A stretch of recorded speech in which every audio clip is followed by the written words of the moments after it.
Ja vjerujem da svi od nas smo imali upravo glavne kritičare i navijače u tim našim prijateljima sa ulice. Odlasci na utakmice u to vrijeme stvarno su bili pravi događaj do te mjere da se o tome čak i pjevalo. I to su žene pjevale. Pjevala je Rita Pavone, pjevala je Beti Jurković, a danas će vam pjevati Nela Šarić.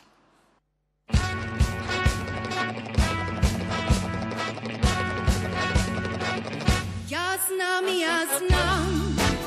i u nedjelju ćeš ostavit me sam i ja ću izgubljena lutati po stanu do popodne i ja znam tako propast će mi opet jedan dan jer ti sam na utakmicu ponovo ćeš poći i tek u 8 pod moj prozor ti ćeš doći kad ja ne